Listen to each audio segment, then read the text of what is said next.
Good afternoon, students, faculty, and community members, and welcome to another weekly policy talk presented by the School of Policy Studies. My name is Julia Pinella, and I am an MPA 19 candidate. It is a pleasure to host this week's policy talk. We are fortunate to have Dr. Ann Johnson here to speak to us today on the topic of consultation, consent, and climate change, the challenge of crafting responsible extractive policy in an era of reconciliation. Before we begin, I would like to acknowledge the Indigenous territory on which we have the privilege of meeting today. The territory of Kingston has been the site of human occupation for thousands of years and is the homeland of the Haudenosaunee and Anishinaabe peoples. I would also like to mention next week, Thursday, March 21st at 4:30, there will be the Cor Shane lecture in this room with Cindy Blackstock. Now, I would like to introduce Dr. Johnson, who's an assistant professor in the Department of Mining and director of the Graduate Diploma program in School Performance Management at Queen's University. She holds degrees in art history, computing and information science, education, and mining engineering. Her interests in social justice, environmental stewardship, risk management, and policy led her to explore the ways in which engineering students have developed and applied the skills and values associated with sustainability in mining. Dr. Johnson, in her doctoral work, she identified the problematic beliefs that function as obstacles to the development of intercultural competence for mining students, and is a member of the Diversity and Inclusion Advisory Board for the Mining Industry of Human Resources Council of Canada, for which she has developed training in intercultural competence. Dr. Johnson's talk is sure to get us thinking and asking questions. Please use Slido to ask those questions using the hashtag MPA19. People watching via live stream can also participate. If you don't have a question, you can vote on other questions that are in interest to you. As in the past, we will post questions with most of the votes.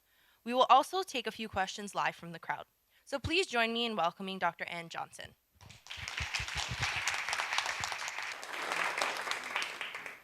While I was working on my PhD, I took all of the optional courses in the PMPA program, and then completed the program after I finished my PhD. So it's kind of fun to be back here. Today's topic is about the juxtaposition of these important policy strands, let's say. So I want to welcome you to a place I call the dialogic space, the space between certainties where parties come together to build understanding across differences of perspectives that may seem obstructive, and between values that seem irreconcilable, between policies that may compete for attention and funding, between peoples whose definition of the good life may be on a collision course. In the dialogic space, we're not seeking an answer, we're seeking understanding, expanded and enriched conception of that chasm between us and what lurks within it. I hope that you will join me in this dialogue. I'll begin by describing what I believe is a significant set of persistent and emerging policy problems with which Canada must grapple, if it's to fulfill its commitment to reconciliation with Indigenous peoples. I'll then briefly describe each policy strand before linking them to the paradox of mineral demand and reduction of carbon emissions. Upon this foundation, we can talk about how we can address climate change while respecting Indigenous rights. Like so many former colonies, Canada's history centers on resource extraction. Some argue that resource extraction shaped the country and that the wealth generated from forestry and mining during the 19th and 20th century built Canada's major cities and institutions. In recent years, another argument has arisen in the business literature that resource abundance has enabled Canada's economic engine to idle. Our reliance on shipping minimally processed resources abroad has lulled us into an illusory sense of economic security that has affected manufacturing, limiting the investment in the production of high-value finished products and in technical innovation that will be the basis for a resilient modern economy. From another perspective, resource development has long been complicit in the dispossession of Indigenous peoples, especially those in Canada. And while it's impossible to claim that processes of mineral extraction are environmentally benign, it's also true that addressing the most pressing environmental problem facing the planet, climate change, demands that we transition energy systems away from carbon fuels, a shift that will perhaps paradoxically require even more mined minerals. In October 2018, the IPCC's report revealed that climate change is occurring at a greater rate than was previously thought. The time remaining within which reversing the warming trend is possible is now known to be no more than 12 years. Think what you were doing 12 years ago. The need to act is immediate, and the risk of not taking decisive action is existential for all life on this planet. So I tend to look at problem spaces in terms of dimensions of values, which are reflected here as policy dimensions. It seems to me that there are three policy interests that must be balanced, as I've shown here. Economic policy, policy respecting the sui generis rights of Indigenous peoples, the consultation, consent struggle, and environmental stewardship policy, which has as its most pressing problem, as I've said, climate change. The extractive industries operate at the nexus of these three axes. The extraction of mineral resources, I've structured my contribution to the dialogue, is among these dimensions. The climate data has unfortunately become more dire since October. With accelerating ice melts and collapsing insect populations, the time to debate is long past, climate deniers and coal barons notwithstanding. The survival of the world's Indigenous peoples, who are so closely linked to lands that are the source of their sustenance, their language, their culture, their spirituality, means that Indigenous rights necessarily require integration with policy to protect those lands that are at the heart of their culture. Governments require revenues to fund the delivery of ever more services to a growing and aging population. Exploitation of mineral resources has always been attractive to governments because mines have to be built where minerals are found, guaranteeing a source of royalties and taxes that can't simply pick up and move away. Depending on one's political philosophy, economic performance, as measured in gross domestic product and trade balances, may or may not be an objective in its own right. How mineral exploitation is managed, then, falls within an economic policy, but because mineral extraction is environmentally disruptive at best, damaging at worst, both environmental and Indigenous policies' objectives must inform mining policy.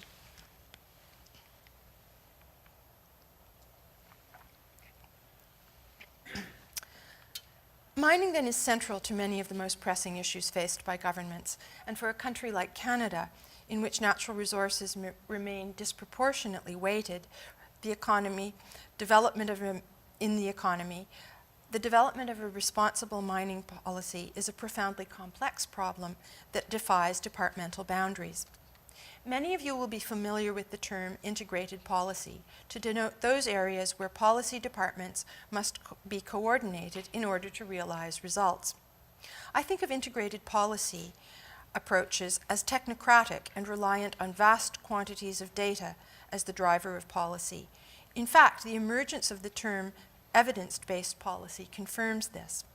I point this out because until recently, integrated policy approaches could have been described as hegemonic. They did nothing to transform relationships. They simply buttressed existing structures through acquisition of more data. There was a cultural valuing of data evident in the treatment of information and assumptions about stakeholders. Sharing data with stakeholders may have made them aware of technical aspects of an issue, but did not engage with their values and the criteria by which they may have assessed the issues. As we work towards reconciliation and the restructuring of processes to be more inclusive of the perspectives and values of Indigenous Canadians, the integrated policy approach is maturing. A recent example is seen in Bill C-69, the Impact Assessment Act, which attempts to ensure that project assessments consider social impacts, not just biophysical effects. Indigenous peoples have advocated for this more holistic approach, but critics continue to worry that implementation may be difficult, since social impacts include effects such as anxiety, perhaps over potential harms to sources of drinking water or spawning grounds of a fishery. Integrated policy approaches to such big policy issues have had mixed results as well, because trade-offs are necessarily made in each area as objectives are integrated, and stakeholders are not voluntarily integrated.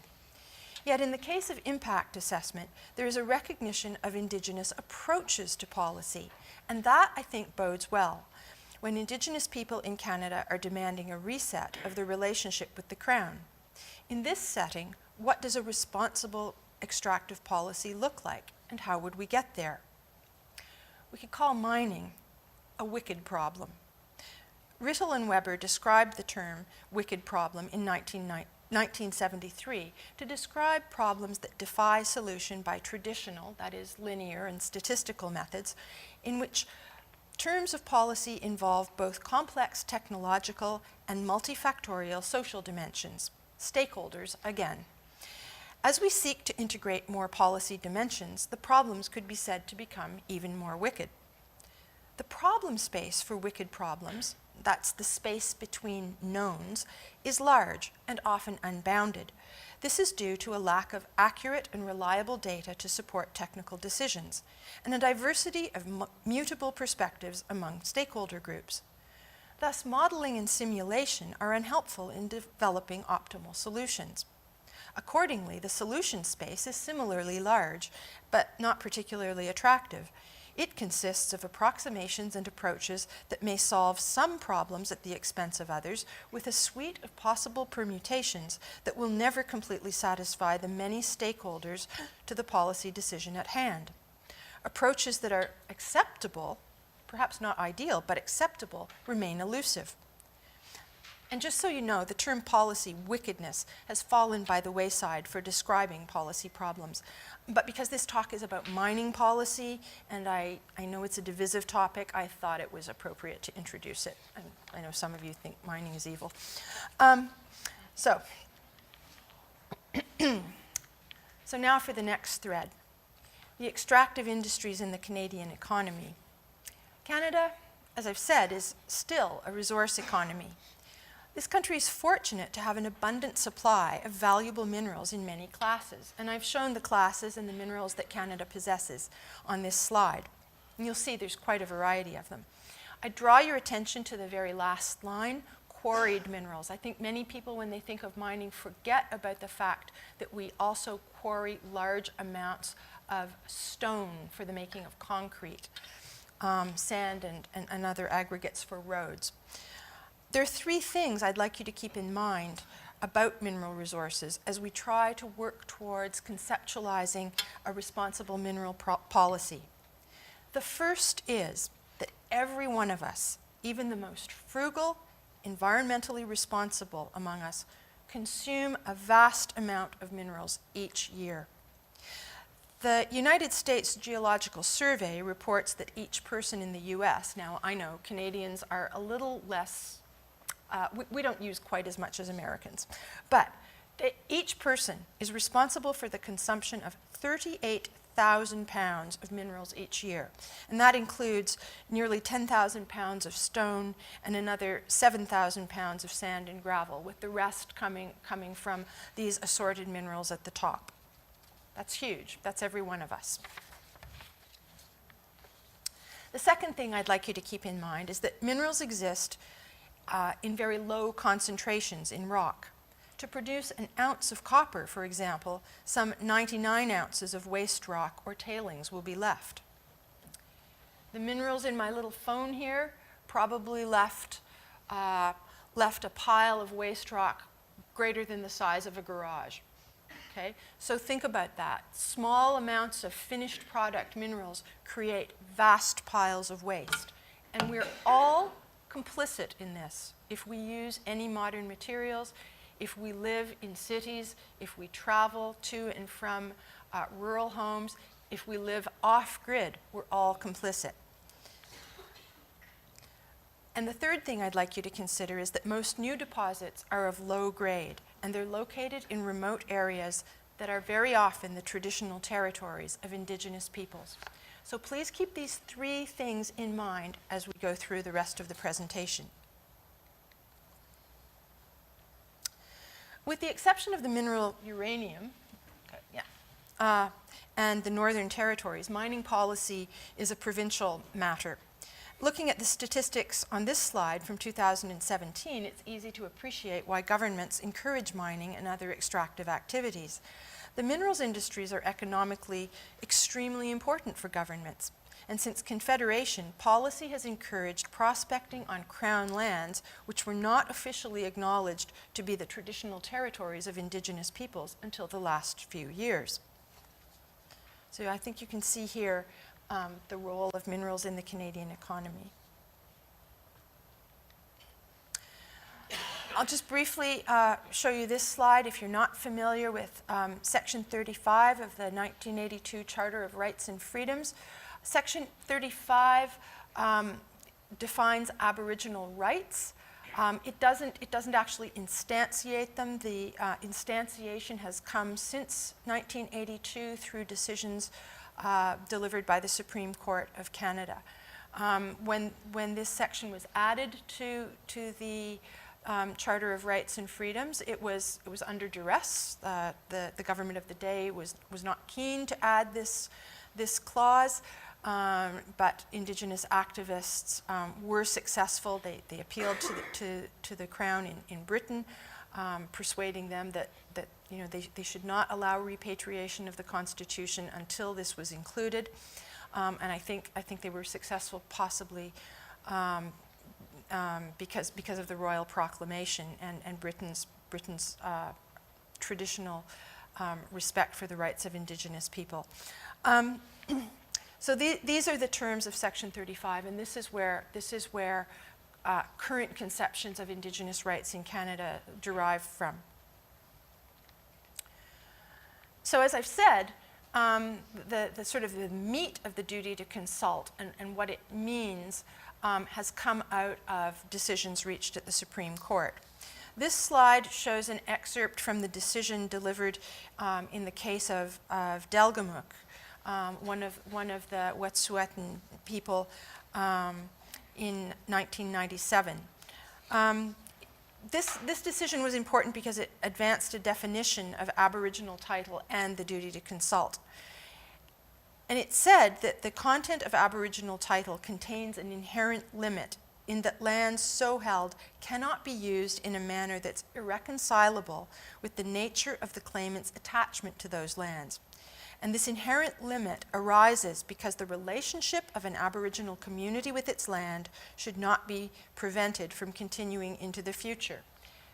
This is problematic for Indigenous peoples who may have chosen or may wish to consider mineral development on their lands because it would seem to have a potential for limiting traditional uses of the lands.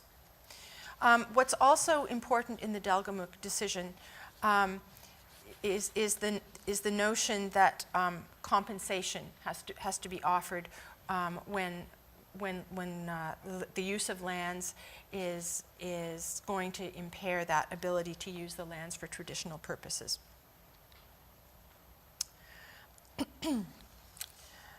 In 2004, in the Haida decision, the Supreme Court provided a rough gauge for what consultation adequacy means.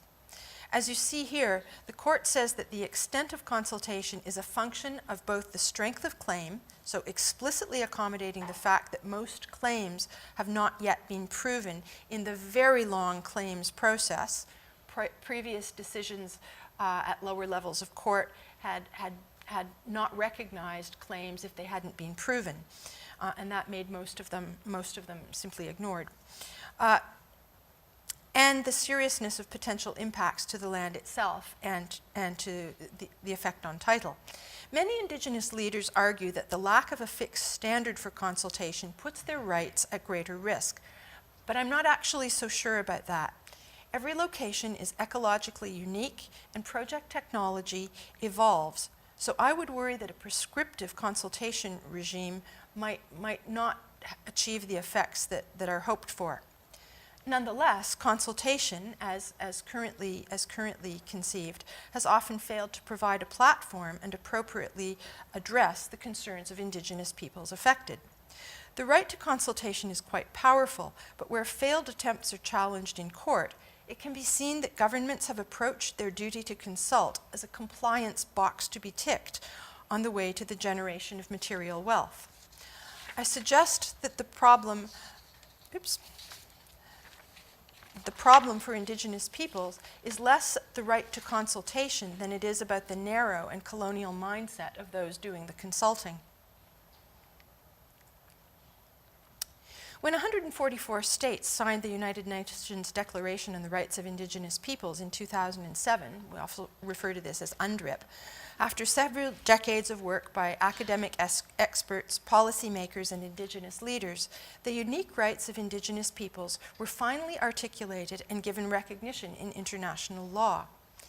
At the time, there were 4 noticeably absent signatures, those of Australia, New Zealand, the United States, and Canada, all former colonies, where settlers now outnumber Aboriginal peoples and where the state claims title to lands that are the traditional territories of Indigenous peoples.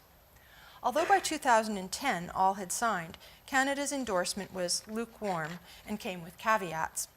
Like the other 3, Canada's stated concerns related to issues of state sovereignty, self-government, land title, and continued access to natural resources. As we know, the Liberal Party under Justin Trudeau campaigned on a promise to implement UNDRIP, and in 2016, the newly appointed Justice Minister, Jody Wilson-Raybould, addressed the United Nations, affirming the government's intention to rebuild Canada and to fully implement UNDRIP. The Government of Canada, though, has not yet introduced any changes, presumably because it's currently dealing with enough complex issues. But the Government of BC announced in February that it would be implementing UNDRIP and revising its laws to ensure full compliance. So what about this central feature of UNDRIP?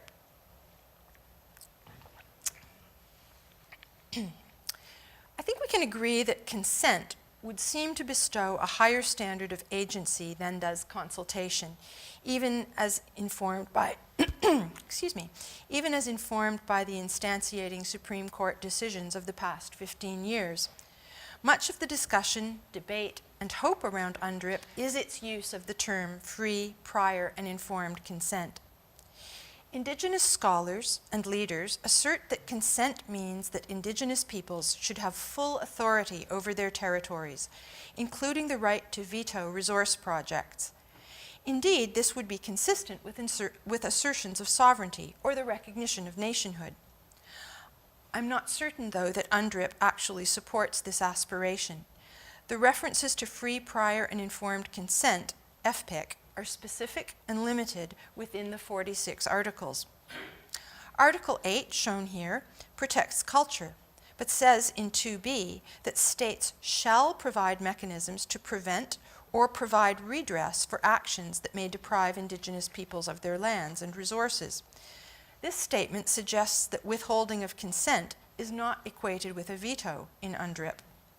And Article 10, shown on the right, addresses relocation from traditional territories and says that Indigenous peoples shall not be forcibly removed from their lands. But it also says that no relocation shall occur without free, prior, and informed consent and agreed compensation. So there's a little bit of a contradiction, it would seem, here. So let's look at what UNDRIP says about agency. Article 18 says that Indigenous people have a right to participate in decisions that may affect their rights. And to me, this suggests that UNDRIP does not conceive of Indigenous rights as absolute. Participation would seem to be a process right rather than a right to an outcome. Articles 25 and 26 affirm the long-standing and deep relationships that Indigenous peoples have with their lands and compels states to recognize these relationships and right to own and use these lands.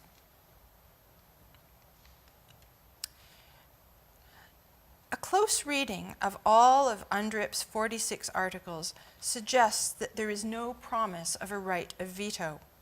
Article 27 discusses processes for adjudicating questions of land title, that is, the traditional territories. And I would note that it bestows a right to a process, not an absolute or material right. Article 28, on the right, is even more explicit in granting Indigenous peoples the right of redress, of compensation where their lands have been taken without free, prior, and informed consent. Article 32 describes the rights of Indigenous people to self-actualize and to develop their community economies as they see fit. So the Indigenous policy dimension remains problematic, even with the adoption of UNDRIP. The Truth and Reconciliation Commission's call upon government to fully implement UNDRIP will not, on its own, ensure that Indigenous concerns respecting their lands will be heard, and that Indigenous values will be given greater weight in the decision-making around land use, particularly in extractive projects. So let's look at that third dimension, environment, and how it affects climate change. If we return to minerals, mining has a bad rap, I know. And abandoned mines from pre-environmental regulation eras have left citizens with a costly cleanup job as profit stayed with investors. But I'd ask you to focus on mining today. Recall that Canada has an abundant supply of minerals. Many are used in new or clean technologies that reduce energy use via responsive control systems and telecommunications. Expansion of public transit and the transportation of goods will require massive amounts of mined materials, with the accompanying impacts having to be managed. As jurisdictions around the world, and even here in Ontario, which is a big surprise to me, plan to ban single-use plastics, we need to return to traditional and heavier packaging, metals, again, and glass, until new, lighter, environmentally benign materials are developed. So we're in a bit of a bind. Shown on this slide are many of the materials that are used in clean technologies. But I want to move on now to a specific set of clean technologies, and that's materials used in green energy technologies, which is, I think, the linchpin for addressing climate change. The production of energy is clearly where the greatest shift is going to be required, and where the greatest number and amounts of mined minerals will be needed. This slide shows the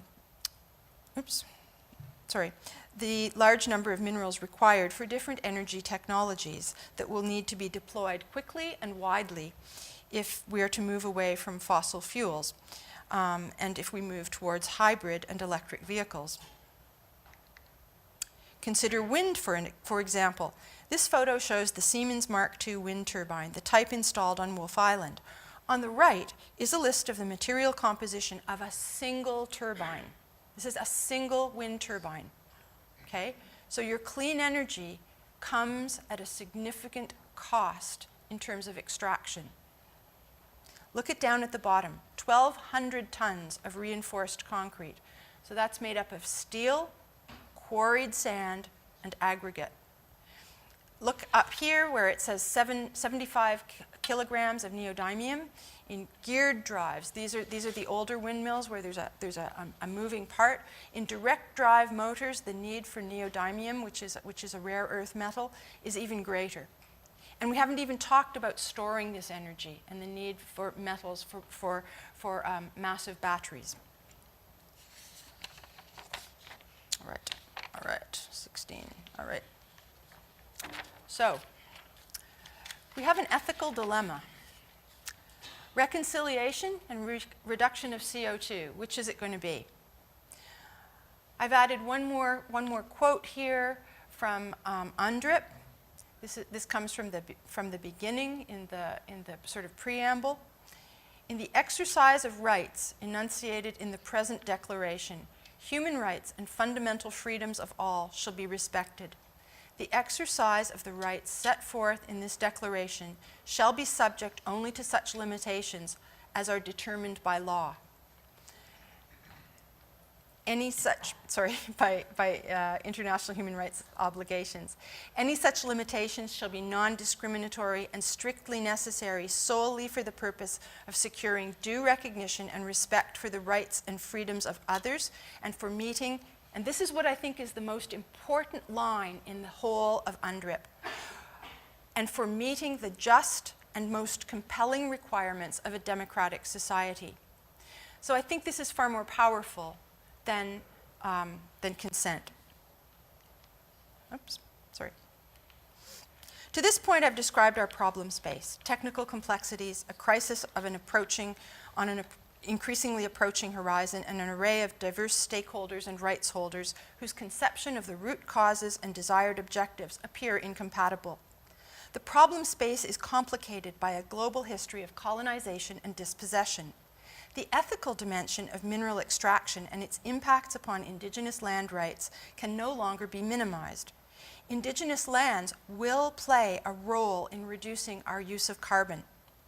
The values, preferences, and aspirations of Indigenous peoples must have a greater impact on decisions respecting development on their traditional territories than ever before. Reconciliation demands that now we know we must also seek to correct structural inequities. If Section 35 consultation is too weak, and if the power to veto projects and consent are not among the rights guaranteed by UNDRIP, how then are we to address this inequity? How do we square the circle of an urgent need for minerals while respecting the culture and land rights of Indigenous peoples? The solution space is thus populated by dozens of inadequate answers to partial questions. The interactions between policy threads are yet to be accurately modeled, and solutions preferred by some vocal stakeholders are incompatible with those preferred by others, as the planet warms. Even without a clear solution, inaction is clearly irresponsible. I don't think it's hyperbolic to state that climate change is a crisis that requires an emergency response. Just as government policy became radical and directed during other crises, think the 2 world wars, a transformation of policy is needed. Not the cobbling together of the dimensions shown on the first slide, but a radical reprioritization of all policy themes to support the goal of eliminating further CO2 release. And this is going to require trust in institutions, hard to muster in an age of misinformation. Institutional trust can only be achieved when all parties feel they've been heard. Even without a standard of consent, I believe that if policy objectives as well as processes are decolonized, the challenge of reducing carbon emissions need not come at the expense of Indigenous peoples and their land rights. Notice here, this is the same image from the earlier slide. Economic policy is now pale. It takes a backseat. Indigenous policy has been accompanied by a policy of decolonization. That means all of us. So the rights to land are going to be supported by decolonization of all non-Indigenous citizens. And environmental policy, climate change, becomes the dominant policy thread. So this requires decolonizing the outcomes, requires new outcomes and new indicators, most notably for this economic policy. So policy indicators and outcomes need to be co-created, they need to be culturally relevant, and they need to be holistic. Natural capital, health, and equity, perhaps measured by variance rather than GDP as economic indicators. Agency and capacity and control rather than service delivery. Stewardship metrics for a mineral resource industry and consumer goods, a circular economy. To close then, this talk is merely a contribution to a dialogue in which the goal is understanding. I've told my students, some of whom are here, I don't offer solutions. I offer just different ways to think about problems. This is not the last word. It's just the opening, an invitation to continue, to explore other approaches, and to discern where shared objectives offer opportunities to work together. Thank you.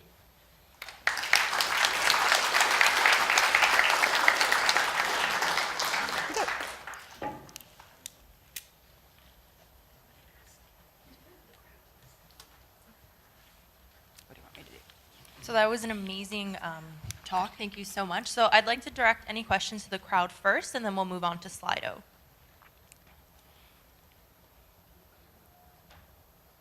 Oh, so you're all convinced. Okay, good. I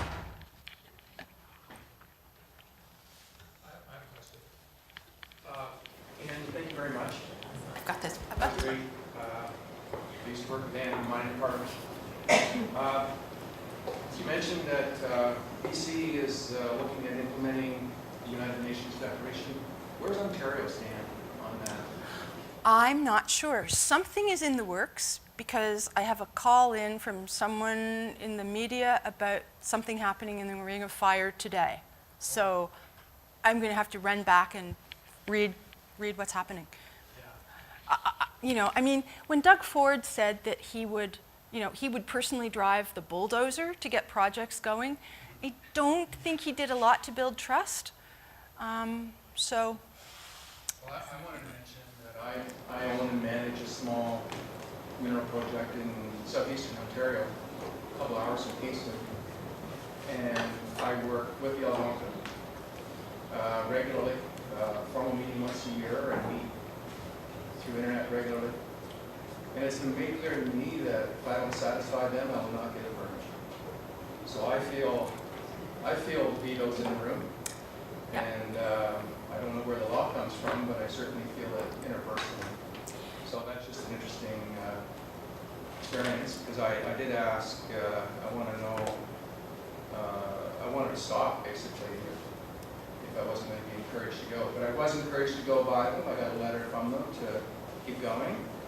But it was also clear that I have to meet their standards. Yeah, and the Pollyanna answer is, you have to approach it as partnership. Yeah. And of course we do, but that's sort of so pat, and every relationship is unique, right? You're there to develop a mineral resource, and they're there as guardians and stewards of their land. So to conceptualize the gap between those two perspectives is going to require a lot of discussion, a lot of trust building. They have to feel they're certain that you are the guy to develop this responsibly, to share the benefits with them, so that they can fulfill that UNDRIP promise of communities being able to develop their local economies in ways that are culturally relevant. So they have to see your project as contributing to that. So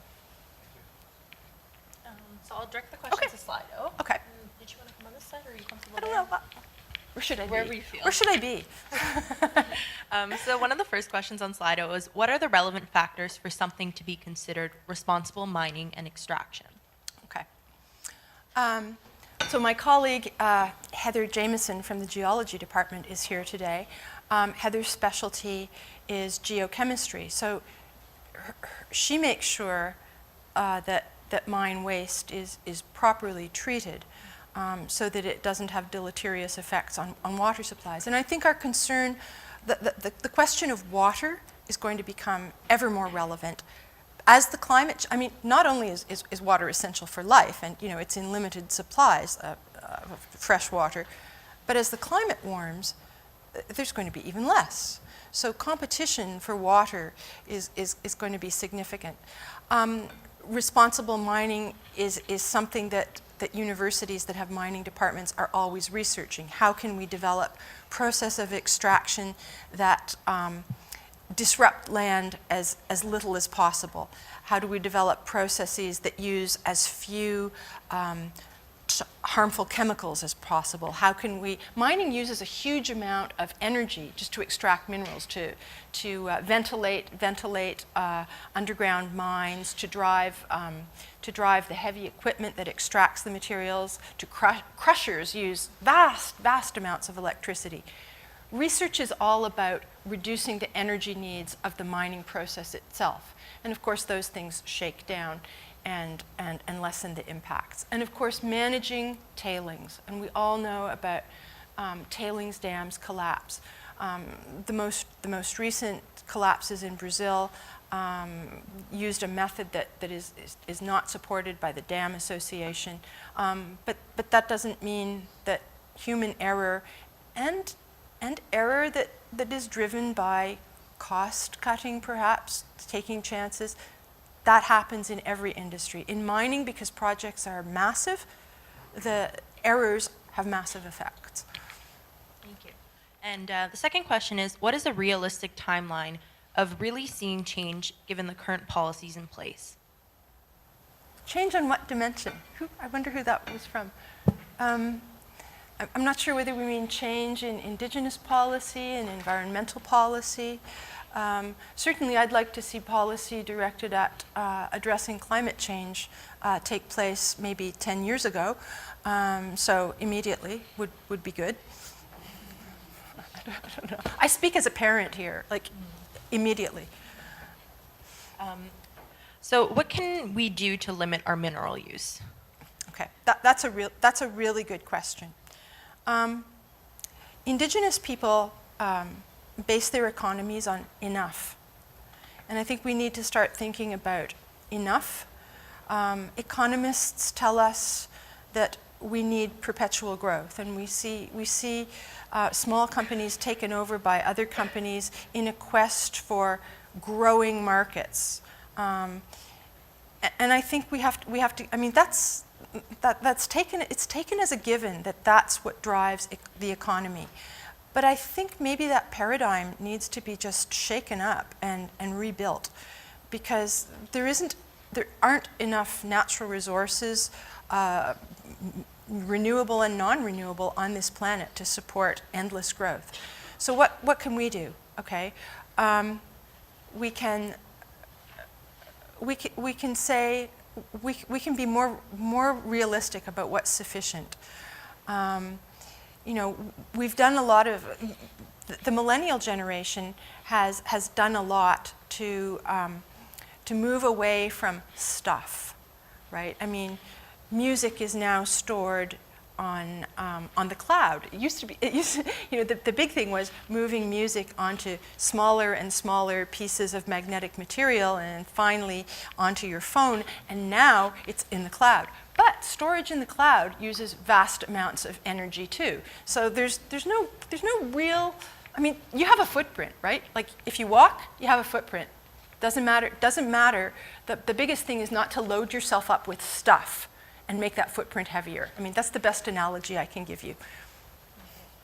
And another question is there a solution to our excessive consumption of minerals to establish a sort of mineral tax with worse ecological and social effects? Wow. I did say I wasn't going to prescribe solutions. I think if I were to look at that just in and of itself, I'm not sure, and Eugene would be able to answer this one, whether tax policy is going to get where we want. I actually think my decolonization thread, that people need to be aware. And remember I said there are 3 things I want you to know about mineral use? We all need to know these things and keep them in mind. Not enough of us are aware of what happens to get the minerals we use every day. I think if we were aware, if we were aware of what it takes to get a piece of meat on a plate, if you were aware of the animal whose life is gone when you eat a piece of meat, you might still eat meat, but you might demand that every animal is treated humanely, and hopefully you would eat a whole lot less out of awareness of just what goes into that luxury of eating a piece of meat. And I think we all need to be aware of the luxuries that we have and change as consumers as we realize, we don't do a lot of production of basic materials here. We've offshored it to other countries. And we like to think, so we don't pollute anymore. Well, no, we still pollute. We just pollute elsewhere, right? We have to be aware as consumers. With an emphasis on land stewardship, should only Indigenous communities have right to FPIC, or should all affected communities have the right? Okay. This is an interesting question, because we do globally recognize that Indigenous peoples have unique rights, sui generis rights. They have rights that belong to them as a people as opposed to individuals. Their cultural identity is strongly linked with land in a way that settler society is not linked. If you're a settler, we moved here at some point. Somebody moved here. If Indigenous peoples define themselves in terms of their lands, so their rights to say over their lands, I think, has been downplayed for so long. We need to move towards a balance where they have a much greater say over the use of lands. And people who are not Indigenous are consulted, but there are different processes, and those rights to be consulted tend to be given to the broader society as individual rights, so in consultation, public participation consultations. And I'll just ask any other questions from the crowd. G? Yeah, and it seems to me one of the things that you're implying is that a lot of this changing of the world comes down to governments in Canada adhering to the principles of this UN Declaration. And what I'm struggling with is, how do we enforce that?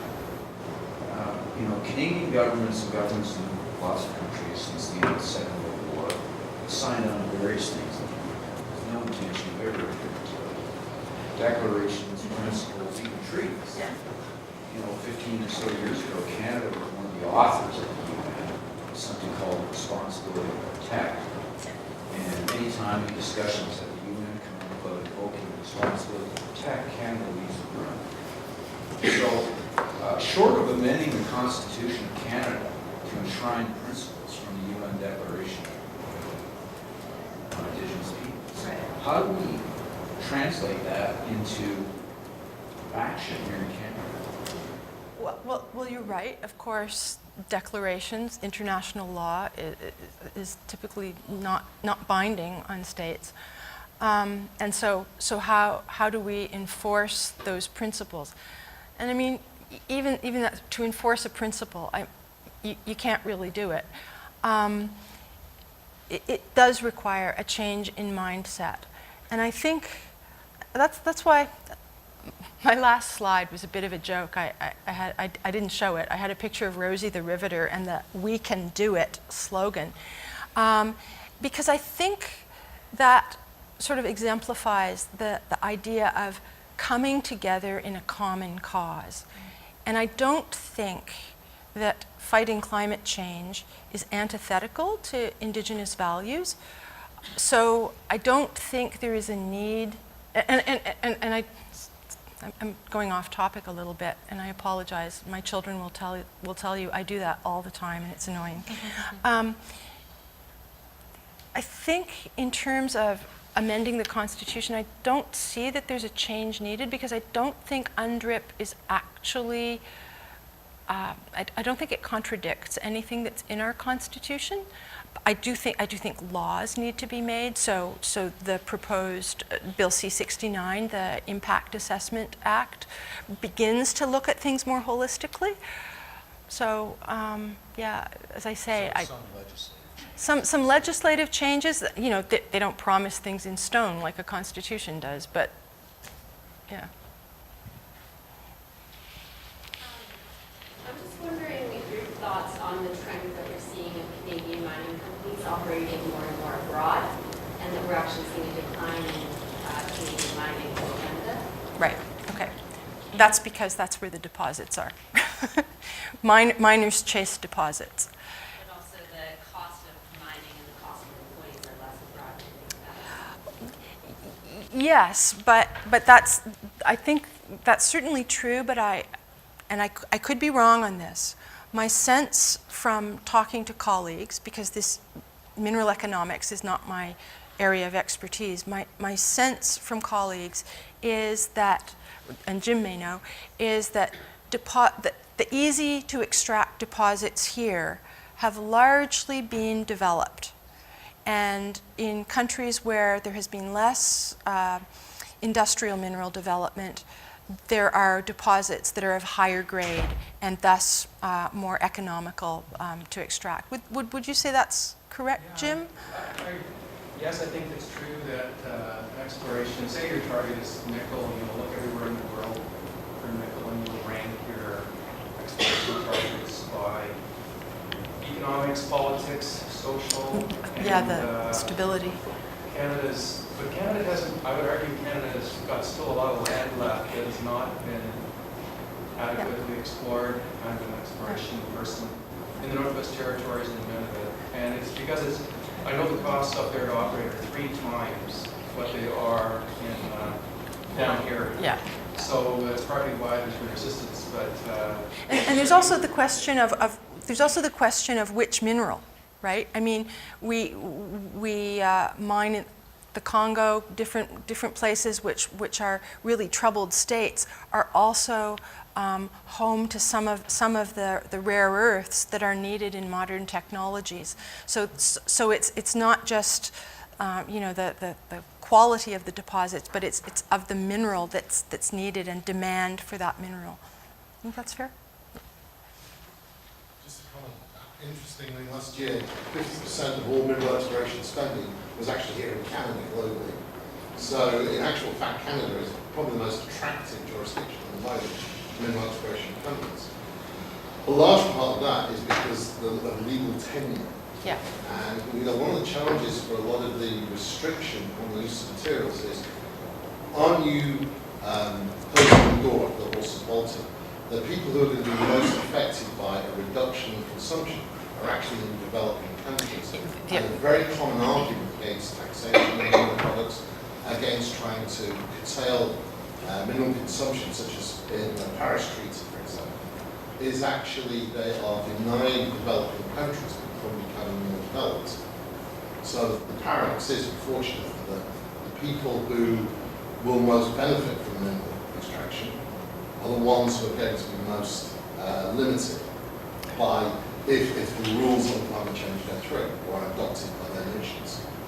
That's true. But again, it depends on what the mineral is that, if you happen to be, an artisanal or small scale miner working where there is a lot of tantalum, for example, neodymium, you may be in luck. Yeah,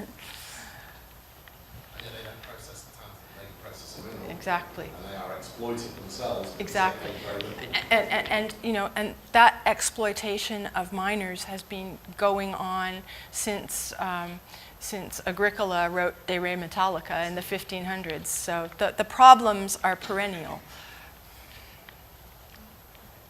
One of probably our last questions is, First Nation views are often divided within nations, even bands. How is consultation, let alone consent, achieved? Okay. I think that probably is the most difficult question to answer. Hearing from people, I was at the Prospectors and Developers Conference last week, and I attended a lot of sort of professional development seminars offered by law firms who look at these questions.